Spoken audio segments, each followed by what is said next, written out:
Anda kembali di Apa Kabar Indonesia Malam, pemirsa. Saya akan langsung mengarah ke Mas Satriwan. Mas Satriwan, ini kalau melihat kasusnya, ini kan memang ternyata tidak bisa dilarang juga begitu ya. Nampaknya kalau saya tangkap dari tadi Pak Wamen mengatakan ini juga dibutuhkan begitu. Tapi secara pertimbangan sendiri, sekolah biasanya memberangkatkan termasuk mungkin pemilihan lokasinya. Ini seperti apa sebenarnya? Ya, yang pertama tentu kami dari P2G mengucapkan turut berduka cita ya, berbela-sungkawa karena anak-anak kita ini sudah menjadi korban yang sangat sering ya.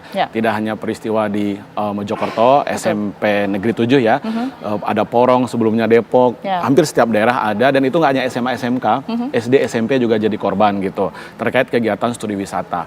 Nah sebenarnya sekolah itu mengelola kegiatan yang sering disebut karya wisata atau studi wisata itu pada umumnya ya, dan yang sering terjadi itu adalah sebenarnya kegiatan wisata atau tour atau tamasya, bukan kegiatan studi.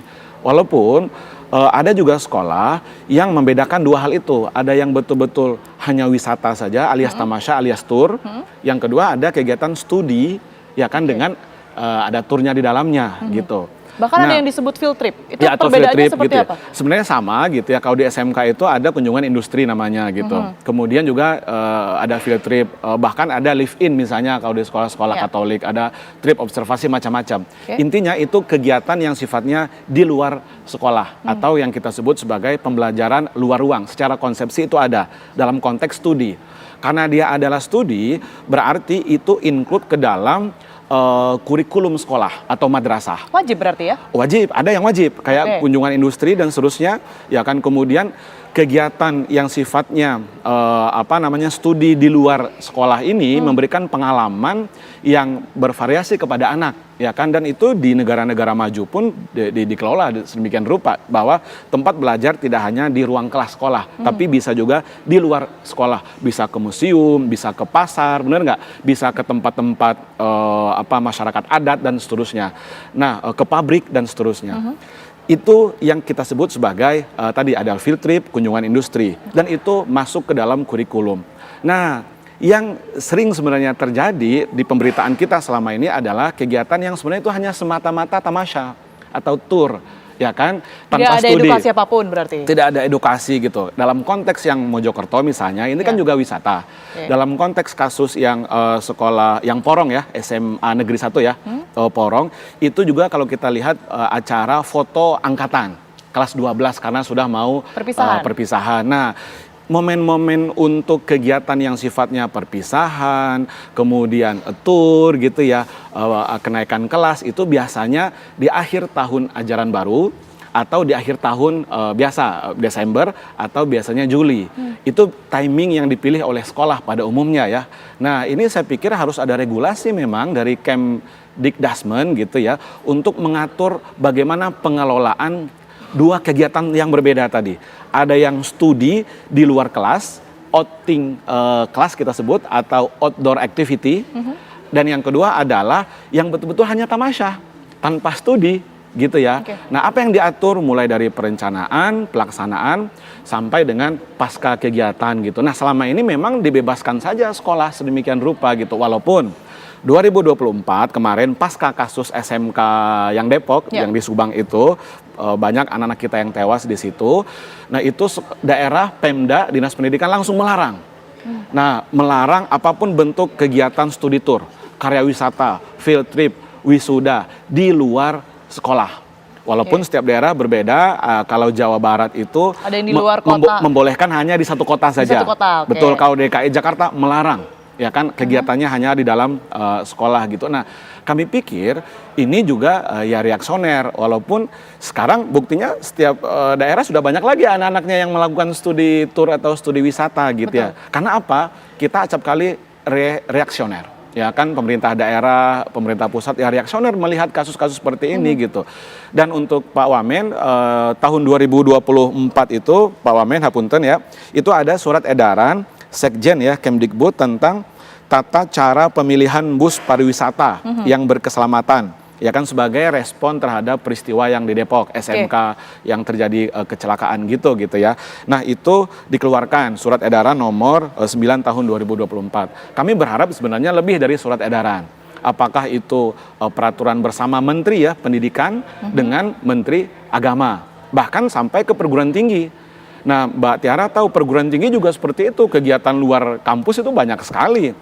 Bahkan level SMP SMA, LDKS ya, OSIS OSIS gitu, itu kan pakai truk terbuka. Walaupun dengan truk TNI, truk Polri, buktinya memang tidak menjamin juga gitu ya. Nah, yang di Porong itu kan truknya Brimob ya? polisi gitu kan ya. Nah, ini betul-betul harus ada standar kesehatan, standar keamanan, standar keselamatan dalam bingkai tata kelola. Berapa orang minimal guru yang harus mendampingi, itu nggak ada. Kita membebaskan sekolah saja. Sekolah mengatur dirinya memang untuk itu, madrasah gitu ya. Jadi tidak diatur. Jadi kebijaksanaan sekolah selama ini, ya kan, untuk melaksanakan kegiatan yang namanya studi wisata kah atau field trip kah. Baik, gitu. karena tidak mudah juga ya Mas ya kalau kita melihat menjaga anak-anak sekian banyak begitu ya untuk kemudian ini dengan jumlah guru yang terbatas seperti itu ya. Tapi benar tidak sih kalau ini betul-betul diwajibkan? Karena salah satu kejadian juga kan sebenarnya orang tuanya tidak mengizinkan karena mungkin keberatan begitu, tapi sekolah ini melakukan semacam apa ya, pemaksaan atau intimidasi begitu bahwa memang mau tidak mau harus tetap mengikuti agenda tersebut. Itu menurut kami yang sangat keliru. Disitulah fungsi dari Dinas Pendidikan, ada pengawas sekolah ya, atau pendamping sekolah namanya sekarang. Justru tugas beliau-beliau lah untuk membimbing, mendampingi, mengawasi. Jadi sebenarnya terkait dengan karya wisata atau studi tour atau apapun itu namanya, event itu adalah masuk ke dalam kurikulum yang tadi saya katakan, masuk ke intrakurikuler maupun co-kurikuler, artinya itu wajib diprogramkan oleh sekolah, tetapi wajib dalam konteks kurikulum, kegiatannya opsional. Maksud kegiatan opsional begini, kalau anak tidak memilih yang ke Jogja, ya berarti kegiatan karya wisata mereka adalah kunjungan ke pasar misalnya, atau ke tempat lokasi-lokasi destinasi yang dekat dengan sekolah misalnya. Jadi sekolah harus memberikan alternatif, gitu ya, alternatif destinasi. Karena nggak semua orang tua itu mampu secara ekonomi, dan ini menjadi beban biasanya di akhir tahun ajaran itu ya.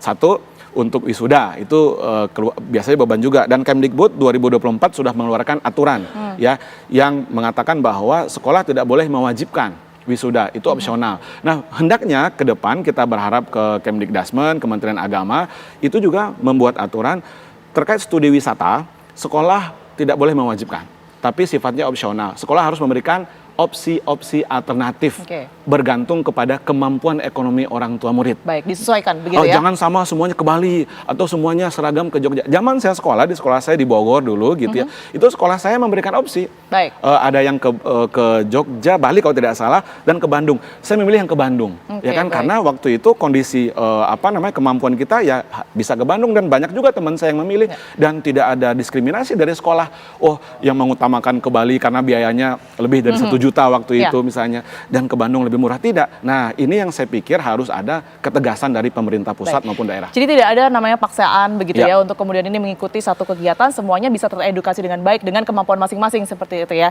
Saya akan menyapa terlebih dahulu ya. Sekarang Prof. Cecep Darmawan ini sudah bergabung bersama kami yang merupakan pengamat kebijakan pendidikan UPI. Selamat malam Prof. Cecep. Selamat malam Mbak Tiara, sehat selalu. Baik, saya akan meminta pandangan dan juga perspektif Anda begitu ya tentunya. Tapi kita jeda terlebih dahulu, Prof. Cecep dan juga pemirsa, kami akan kembali usai jeda berikut ini, tetaplah bersama kami.